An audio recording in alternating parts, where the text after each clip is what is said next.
Welcome to the newest episode of Saved by the Books, where two ladies with opposite reading tastes discuss all things reading.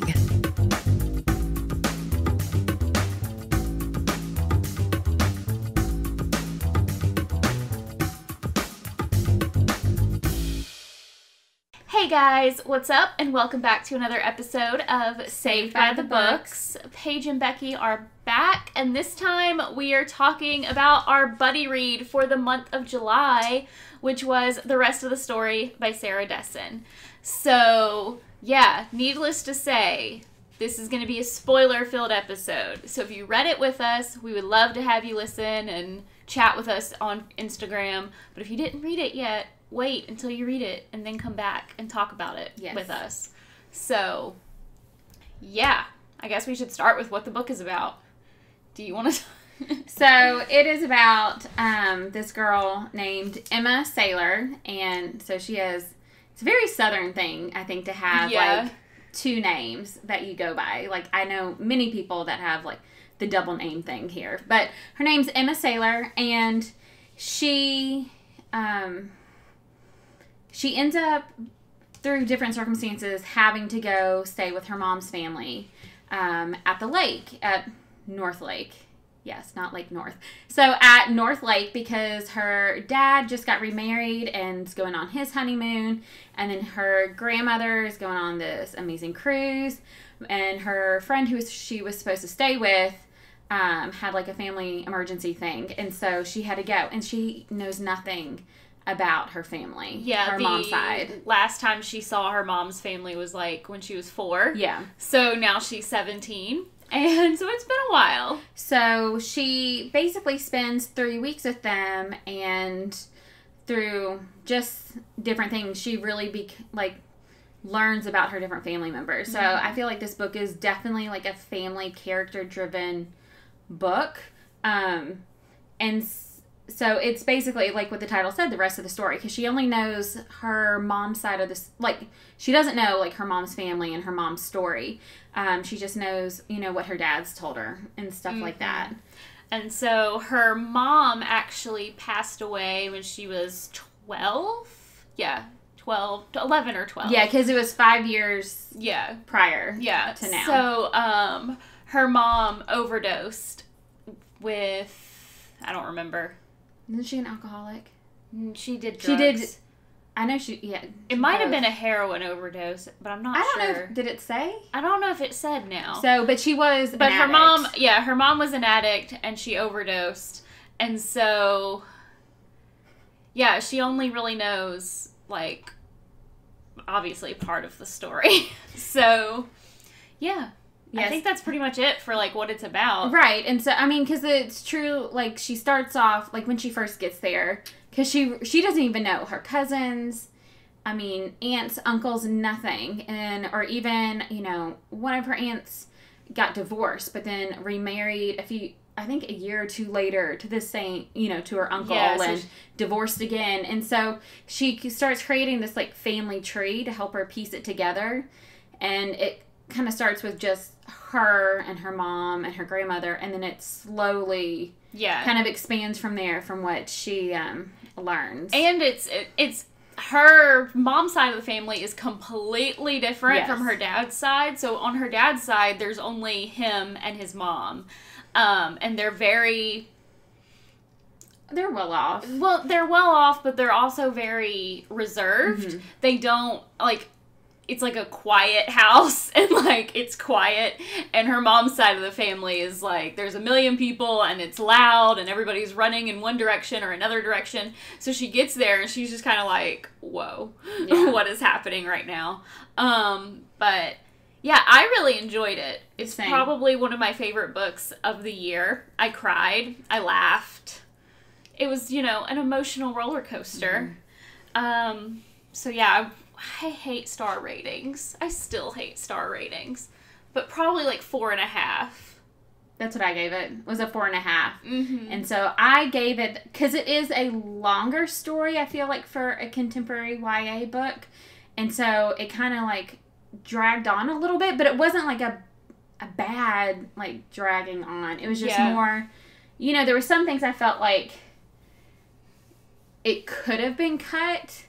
But I mean, obviously, I love the book because it was a 4.5 for me and everything. Yeah. I mean, because you could really see, I think, the family dynamics because of how she wrote it, and then the growth between the different characters and stuff. So, yeah. So the world building in this, I felt like it was really well done.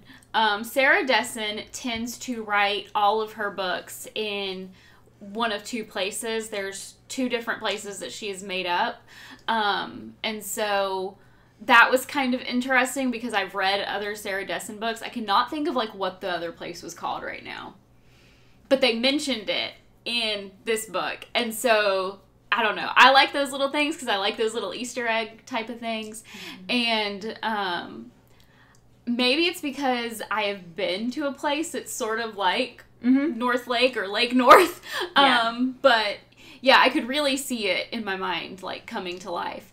And I really liked the kind of quirkiness about it because we keep saying North Lake or Lake North because there's technically two different places on this same lake. One side is the well-off vacationers. Yeah. And resort. And then the other side, which is the side her family lives on, is a bunch some of the locals, not as well off vacationers. Yeah, it would be the townies. Yeah, for sure. Because even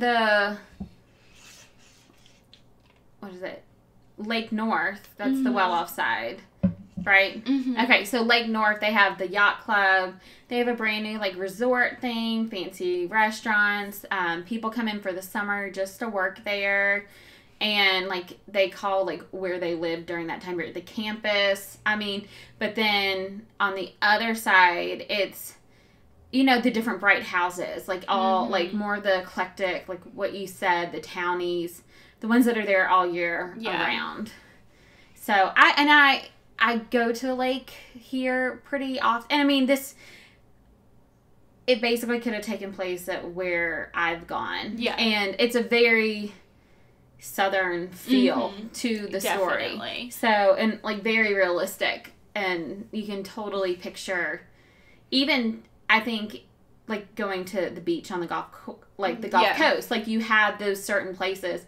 And it fits into those different categories where, the ones who are really well off stay versus the others. I think it works. So she did a really good job. Oh, for sure. And I feel like it's almost kind of redundant to talk about world building with Sarah Dessen because every book I've ever read from her has good world building to it. So yeah, but you haven't. Is this your only one that you've read? I think I've read one in middle school, but I don't remember anything. I think it was The Truth About Forever. That was Along for the Ride. It was one of the two of those because I have both. But no, this is truly all. This recently. Is your first. Okay, yeah. So the Truth About Forever used to be my favorite Sarah Dessen book. Now it's the rest of the story. Because of the characters primarily, I really identified with Emma. Because of a lot of reasons. Also, the random tidbit. One of my family members is named Sailor. Nice. So right there. Yeah. I'm trying to think of a word for Emma. Not reserved, but I think Emma's reserved, but she also, her anxiety kind of takes over. I think she's very cautious because she's so aware of her mom's because yes, I think those that have addiction in the family, they know it it can be genetic, and so they can see it, and so I think she's hyper aware. Yeah, I was gonna say hyper aware. She's also one of the reasons I identified with her so much is because at one point she talks about how she's a passenger in her life, and so she's just she just lets other people's decisions decide where she's gonna go and what she's gonna do, and this the story really is about her kind of taking control of her life and making decisions for herself and not for her dad or her grandmother or whoever, her friends, anybody. And so I really identified with her that way because there have definitely been times in my life that I just let kind of whatever, I just go with the flow typically. So So, yeah, I think that was one of my favorite things is when they talked about that. I was seeing where I marked it. This was the first time y'all, like, kind of annotated my book somewhat, and so... And I took notes in my micro happy planner. So, and also just the fact that, like, she only knew half of her family, because that is literally my life. Like, I have... My dad's side of the family, I barely know at all. But my mom's side of the family, I know really well. And then even on my mom's side, because my mom had a blended family, so, like, I know part of that family really well. And so, yeah, there was a lot of reasons I really liked Emma. So, yeah. And there was, like, a week in 7th grade where I went by my middle name. So there you go. Yeah. So, yeah, and then, so there is a love story to it, which I wanted a love story. So I love that she added it. Yeah. Because, like, if I'm reading a contemporary, usually it's for the love story.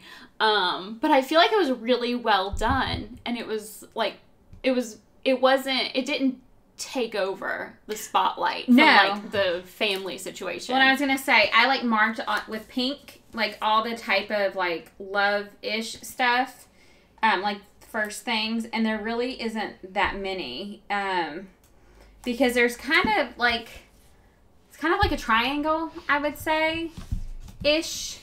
So, because she dates someone else for a little bit. But that's not the true love story, though. That wasn't a love story. No. That was I'm going to be my friend's wingman for the night. No, I agree. And so, but, like, so that's what some of the pink actually is, like, because it was, like, technically her first kiss or, you know, that type of stuff.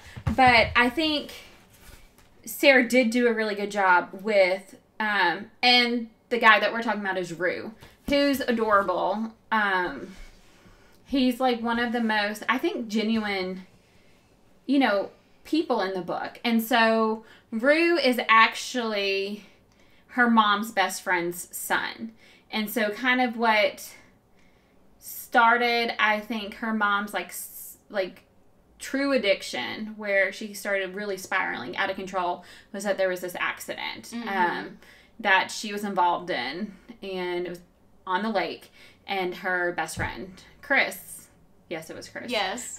Passed away. And so, Rue has technically, he feels like he's known Emma her whole life. Yeah, I felt like, so basically she visited when she was 4, and apparently her and Rue were, like, best friends when they were, like, together.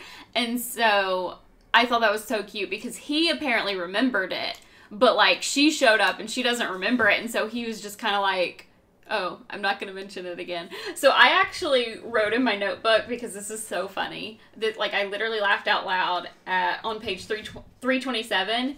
So Emma is talking to Blake, which is the other guy. And he's like, she says, Colin liked Bailey. Bailey brought me along. And you dated me because I was there. This isn't a relationship. It's a coincidence. Yes. And I literally laughed out loud because Cody and I, like, got together with the same way. We were, my friend was going out with his friend, and so we were just kind of, like, brought along because it, like, no pressure type of situation. And so Cody and I, obviously, like, we've been married for almost 10 years now, and so, like, it was just hilarious to me when I read that. I was like, that's how me and Cody got together. It was a coincidence. A new way to say it. So, like, Rue really shows her, like, because he kind of freaks out for a moment at the very beginning when he does kind of meet her on the lake, because he's known of her, but actually hasn't, like, known her as a person since they were 4 years old. And she knows nothing of him, and she starts seeing herself in, like, some of the pictures, that type of thing. And so, oh my God, her dad pissed me off so much. A lot of the disliked ones, okay, I have a dislike tab, was actually her dad. Oh my God, her dad. And I think this is one of the things, I feel like this is kind of evidence of, like, an adult reading YA, because obviously as a 17-year-old, like, her dad still has a lot of say over her life, but I was like, oh my God, I would literally just, like, punch my dad and walk away. Like, but I'm an adult. I shouldn't do that, but, like, theoretically, I can do whatever the hell I want. So I was like, just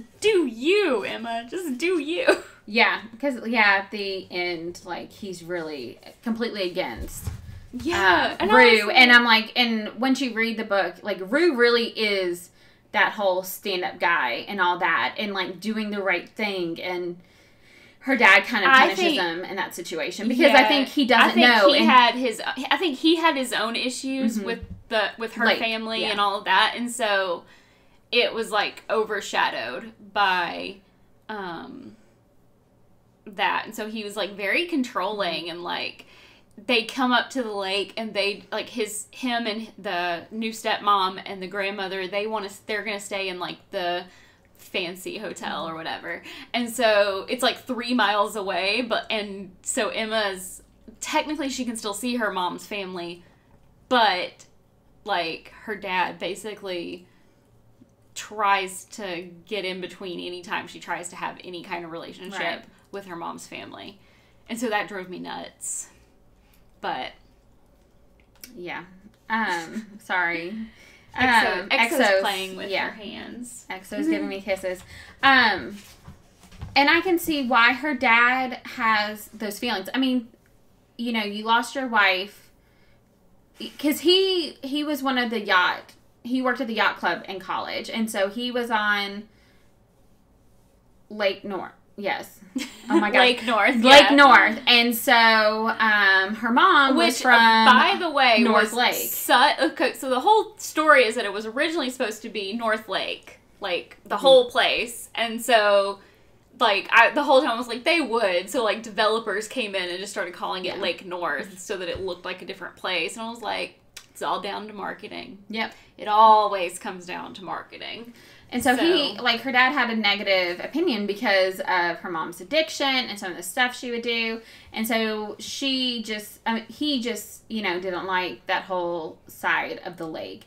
And I feel like, you know, he only had her. He only had his one daughter. Mm-hmm. And so, and I can see, because and you kind of learn a little bit about how similar she was to her mom with certain things, and I think that's what he was afraid of, is her going down the same path. Because, see, Emma doesn't drive, and it turns out you learn maybe halfway through the story her mom didn't drive, like, doesn't feel comfortable. And actually what's kind of neat is Rue is the one that helps her overcome, like, her driving anxiety and stuff like that. So, like, I get where her dad's coming from, but no, I get where he's coming from, but as, like, a person in Emma's place, I was like, seriously, just... Right. Yeah, and then one of my favorite things that they did was the 4th of July tradition. Oh my gosh, where yes. they lit sparklers, and it first started because it was a way to remember the family friend Chris, so Rue's dad, and then they did it again when Waverly, which is Emma's mom, passed away. And so I loved that, and then I loved even more because they sent sparklers to the hotel, because this was one of the things that really irritated me, because so they do this every year on the 4th of July as a remembrance for both of the people that was close to them that died. And her dad is, like, grounding her. I'm like, it's not like she's trying to go out to a party right now. Like, she just wants to go and do this stupid thing, and instead you're gonna make her watch a stupid movie on the beach. Right, but then she does go to the party and gets drunk. Well, that's before that whole thing. I was talking about the 4th of July was after. Yeah.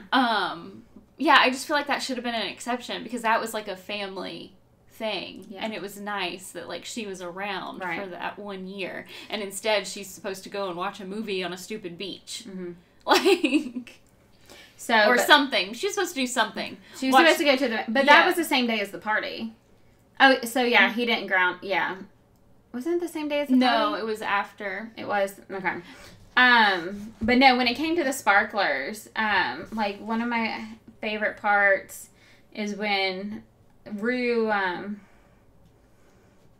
Rue and her are talking because, you know, grounded and all that. And he says the thing about sparklers, they're cool but quick. You light them and they go like crazy, and then it's all over. Mm-hmm. So it always seemed fitting to me, you know, that they did that for my dad. A big life lived, gone too soon. That sort of thing. And then Sailor says, like my mom too. So, yeah. I was like, it's really... I'm gonna cry again. I know, it was really sweet. It was like such a great, I think, metaphor, you know, to show, you know, for their lives and sparklers in like a happy way to truly remember them and everything. And then also, before all this, the sparklers, Rue, there's like a club prom, and Rue ends up taking her to the mall to get her dress because she's afraid of driving, and she didn't even want to do it. And it's so sweet, like some of the interactions at that moment. Like, and he picks out the dress and like all that. It was so sweet. All of it. He was just like, he's like one of my favorite characters ever. Yeah. It really was. The sparkler thing reminded me of my childhood too. I also have a sparkler scar on one of my eyes. Now I'm like trying to look for it. I can't remember which one it is. It's like a red dot. Oh yeah, that I've always wanted. Yeah. I've wondered why you've had that. Yep, that's a sparkler scar from when I was a kid. Oh my gosh! At a 4th of July celebration. It was like we lit it and then like something flew off of it and hit my eye. Yeah, you were lucky. That is so close to your eye. It's like we were talking right before this, like dogs and stuff, and like on the opposite eye. No, it's the same eye. Yeah, it's the same eye. Yeah, it's the same eye. My dog growing up bit me, and like right in the same spot actually that her thing. And it was totally my fault because I was messing with her. For anybody listening, it's just like a red dot like in the inner corner of one of my eyes. But yeah, that was from a 4th of July celebration as a kid. So back to, I guess, the rest of the story. So we kind of covered... we've been all over the place. And then, the hurricane. Oh. I cried because when Irma happened, we were in Orlando at a nice hotel. And, so some of that was just, like, reminding me of, like, the hurricane prep. And growing up, I spent a lot of time at the Gulf Coast. And so I remember Katrina and just, like, the difference of like what was there before and like what like happened to it after. And so like anytime I'm reading anything about a hurricane, I get like weepy. And so the hurricane was very stressful for me. Oh yeah. Well, and it blew my mind that because it's North Carolina, right? Isn't it like that's where it's supposed to be set? North Carolina. So it'd be like the Outer Banks. Right. So it is a place that gets hurricanes and historically has had hurricanes. One last year. Right. And so like, you know, it was interesting to see the two different sides prepare versus not prepare, because the resort side, they're like, oh, it's nothing, it's no big deal, where the townies and her family are calling and say, you need to take steps. What are they doing for you? Where are they telling you to go? And they're like, you need to go now. And because they were the resort was saying nothing's wrong, everything will be fine, we aren't getting hit with anything kind of deal. And so it's kind of a big difference, because I know I went to the beach now 2 years ago, and luckily I had to delay a day for a friend's wedding, and but a hurricane came straight through there, and so we delayed that day anyways. But, like, because we called down and everything, and they're like, no, it's not a big deal. Like, you know, so we lost, I think, 2 days with our reservation at the condo. But they don't really, I mean, all they do is they have, like, a special thing on the balconies to help block if anything comes on. Well, and to be fair, I feel like, because it's kind of the same with, like, Orlando last year with Irma. Or what was it last year? No, it was 2 years ago. And we left early because I was just like, no, it's just better. Like, we can just go ahead and go home. Like, 1 less or 2 less people that will be affected by the hurricane. But I imagine, like, the Gulf Coast or, like, Florida, they would be more prepared. Yes. And, like, they would be built to, like, hurricane code than, like, the Outer Banks. Yeah. Because historically, the Outer Banks don't get as many hurricanes. Right. As the Gulf. Like, usually by the time it gets up to there, like, it's already lost so much of its, like, wind, mostly. But And in this hurricane, like, her dad actually kind of redeems himself. Yeah. Because he, and I really did like this character, Gordon. So it was the little, isn't it Gordon? Yeah, it was the little girl. It was the little girl who was a cousin to Emma, and who kind of got taken away. I was a little bit annoyed at her. So she goes and hides, and she doesn't, and I'm like, even at 10 or 12, I would have known, like, oh, a hurricane is happening. I better not go too far. No, because some of the kids, because they maybe I was just a conscientious 12-year-old. Yes, well, and because she was removed from her home by DCS, is what it sounded like, and so she's living with her grandmother and her aunt, and she's already having a hard time because she really bonded with Emma.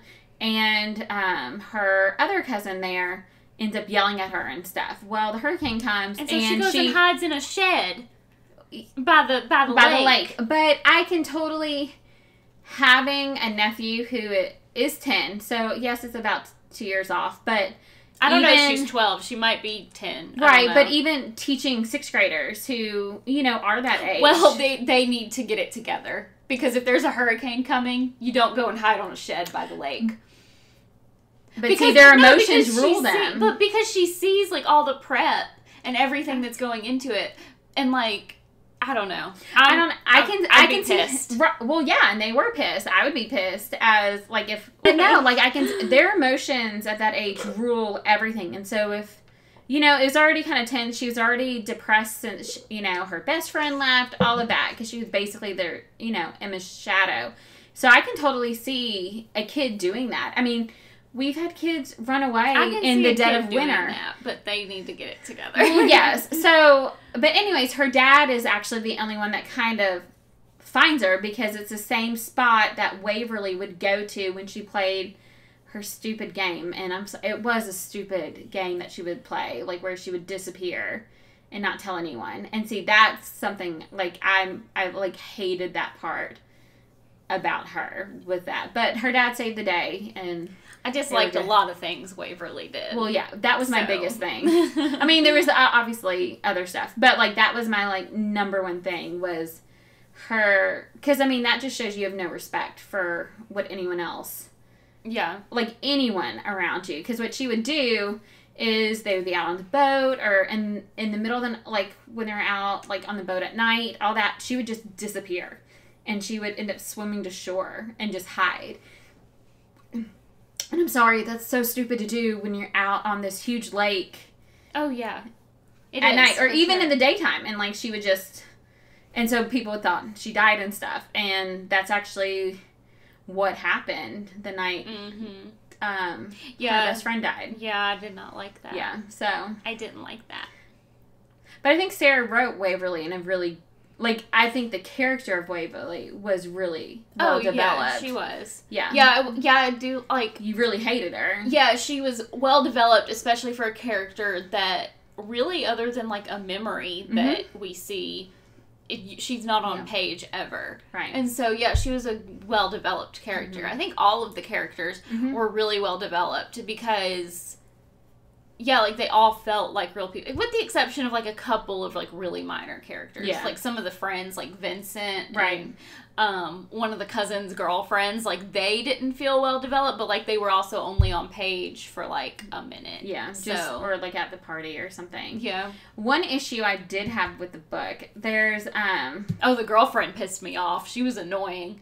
The, Taylor girlfriend. Oh, yeah. Oh, like, the only time that I could I could see her, like, I could see that it was, like, the cousin, what's his name? Jack? Yeah. Yeah, Jack. So the cousin is Jack, and so he, like, brings Emma to, like, this raft that they all hang out on, and Taylor is, like, mad and is jealous or whatever. Immediately. And I mean, like, I get it, because it is, like, your boyfriend is, like, bringing this other girl. But then, at the same time, I was like, girl. It's his cousin. You just need to chill out. Yeah. And, like... And they were broken up at the time, weren't they?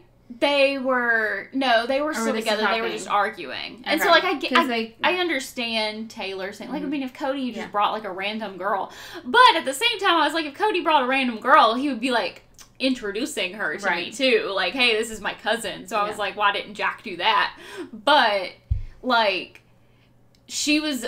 always irritated and like always like her and Jack were like always fighting, and so we never got to see any time where it was like a good relationship. So the whole time I'm just like, Jack, you need to break up with this girl. But how many relationships have we seen that are like that? Like, especially when we were in high school and stuff. That was a common... That's one of those other things. It's just like the difference between an adult reading it versus, Because, I mean, like, now, totally. Like, I had a relationship where, like, we were always arguing, and I'm like, I guess it was, like, the end of the world then, but now I'm just like, girl...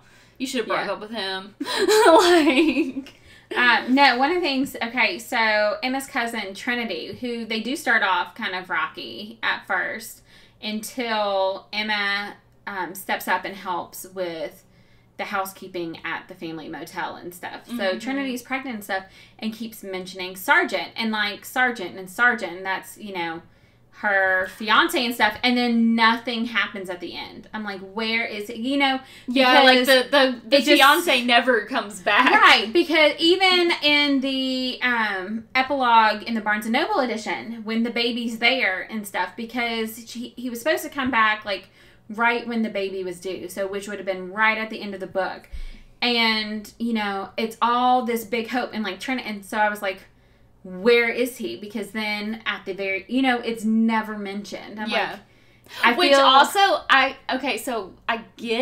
I can understand like the family having the Sergeant nickname, but I could never imagine like me actually calling my significant other by their rank. Yeah. Because like I can see where like, because I can just picture this so clearly in my mind. Trinity's going on and on and on about this guy, and the family members are like, oh, the Sergeant, like in a sarcastic, like not good tone. Right.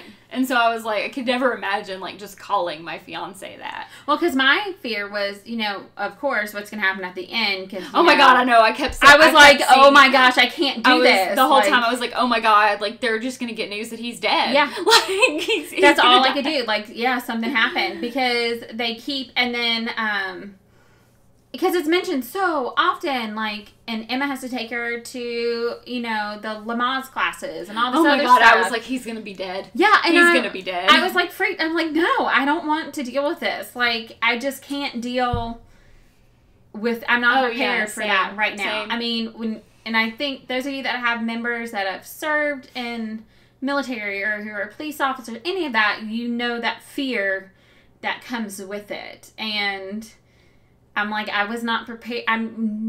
I don't think anyone, but I'm like, I did not pick up this book knowing that. And so, like, I typically stay away from books like that just because, I mean, I've lived that and I don't want to deal with that. But one thing I did love that was quirky about the family was the toaster. Because I was annoyed at first, like with,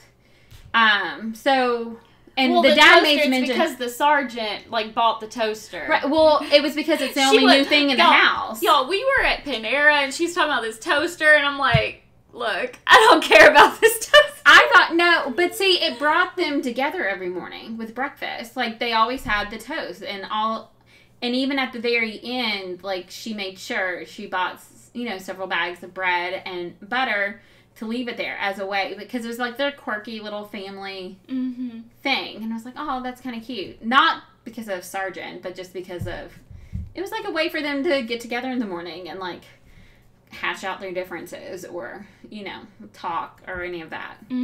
So, because I was like, toast, huh? Because when I actually lived in Ireland in college, that became our breakfast, and our snack at all time was toast. I mean, that's just what we did. It was toast and like tea or toast and coffee. And so we went through so much bread like all the time because that's just what we did. It was the weirdest thing. I don't do it here, and I didn't really do it when I came back either. It's just one of those things that we kind of did as a house. So it was just like bonding over toast. Really random. So, anyways, is there anything else big? I don't think so. I don't know, but like, read the book. Like, I'm excited to read more. They've read it because they're listening. Oh, well, true. That's true. So yeah, we would love to know what you guys thought about the book because, yeah, that's what this is about. So. And what if this isn't your favorite Sarah Dessen book now, like it is Pages, what is your favorite Sarah Dessen book? And I actually saw somewhere when I was looking up information about this, I think the movie rights were I thought for the this. whole time I was like, this will be such a cute movie. Yeah, so I'm excited. I would probably sob the entire way through because I'm telling you guys, like, some of the scenes in this book are, like, straight out of my life. Like, it's as if, like, Sarah, like, interviewed me for, like, some of these scenes. I know, I was reading some of it, and when we read at Panera together, and I could totally see you in part of the book. Like, yeah, like it's totally crazy. And yeah, when we went to Panera, like we went to Panera to like get work done, or at least I was gonna try to get some work done. Like I didn't do anything but sit and read this book for like a 24-hour period. Or not 24 hours, but like the entire day of like, what was it, Thursday, I guess. I just read that book. It's so yeah, I if there are movie rights, I'll definitely be watching it. But yeah, I saw that somewhere, and so I was like, well, this truly would make a great. It really would make a great summer movie. And when they were talking about like the album. Like, the photo album. So Rue's his mom like always takes pictures, and so he has a lot of albums of just like different times, and so he is like telling Emma about one particular album where she's in it. And so yeah, it's like they talk about just like how albums are kind of like highlight reels. And of course, if you guys have ever heard, or like if you ever like look at a bunch of like inspirational type things, there's like a common thread where it's like social media is like somebody's highlight reel. And so I was just like I was thinking about like the albums of my family and like the old pictures and things like that, and I was like, it's so cute. Yeah, and one of my favorite quotes, and it actually was right after Rue gave Emma a copy of the album. It's when she said, a life isn't just the pages, you know, it's everything. We just can't see what's happened yet. So, talking about... Yeah, I marked the same page. Did you? Oh, look at us. The big album in the sky. Yep. And then, and so it's talking about, sad. And then that made me sad because I was thinking about, I was like, oh my God, when you die and you're thinking about just like the highlights of your life, like what are you going to remember, like on your deathbed? And it was sad. Now you're going to make me cry because my grandmother did just die. So I can't. Yeah, because she would actually flash back to certain stages in life, and we could see that, like, you know, happening and stuff. So, gosh. Okay, did not want to do this. Sorry, guys. Yeah, it's actually so emotional. When we moved, this is just totally random, but when we moved, there's still stuff in our garage from when we moved. There's still stuff in my parents' attic from... 30 years ago when we moved here. Some of the boxes that were in the garage were like old family albums and yearbooks and all kinds of stuff. And so I was like, when I was reading this book, I like went and dragged them all inside because they've been out in the humidity for a year. And so I was telling Cody one day, I was like, you know, we should get those albums out of the garage. Otherwise they're going to end up ruined. Like they've probably already been ruined, but now they're inside my house. And I haven't looked at them yet to know if they're ruined, but this book made me bring them in from the garage. It's made me think about making those, like, little books, you know, that you can do. Yeah. I know, because I was thinking about how, like, you know, we don't print, New York or we don't something. print pictures anymore. And so... Yeah, it made me... It makes you really think, I think, about your family and about your past and future. Like, this book truly... And it's a very family book, which is nice because it wasn't... I think that can sometimes, you know, they could sometimes be boring or stuff like that, but this wasn't. It was so well done. Yeah, for sure.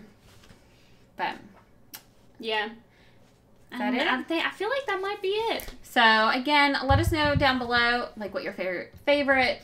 Or on Instagram. Yes. We'll post a picture on Instagram so we can chat about this. So we are both really bad about using the Goodreads group. Yeah, sorry. Like, I'm pretty sure Becky's not even in it. I don't think I am yet. Sorry, guys. So, we'll do better. Yeah, we're really bad about that. So definitely comment on Instagram and let us know what you thought of this book and all of that. So, yeah, this was our book for July, obviously. But now we need to pick one for August. And we both... have Ace of Shades by Amanda Foody, and we have not read it yet. So I think this is going to be our buddy read for August.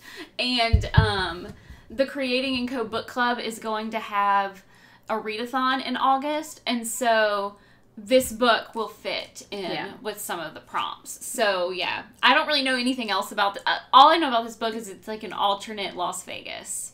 Okay, see, I didn't even know it was in Vegas. And there's like, I think there's like a crime ring or something, and someone's mom, I think the girl's mom disappears. I know nothing. It's been on my shelf because I think she got 2 copies somehow or something, and I ended up with a second. Yeah. Did you pre-order? I got, no, I got the Owl Crate. Okay, I bought the Owl Crate version. So yeah, I was really banking on loving this book, but I still haven't read it. Yeah. And we figured this would be a little bit, like, inching toward more fantasy, because I feel like we did the 1,000th Floor, and then, which had What Alice Forgot. Oh, that's right. So yeah, most of our buddy reads have been, like, more contemporary-ish. So this will be inching toward fantasy. So we're trying to switch it up some between adult and YA and the different genres and stuff. Yeah. So anyway, I hope you guys enjoyed this episode. Make sure to leave a review and let us know how much you loved it, because it really helps our podcast out. And I guess we'll see you next time. All that fun stuff. Yeah, we'll see you next week. Bye.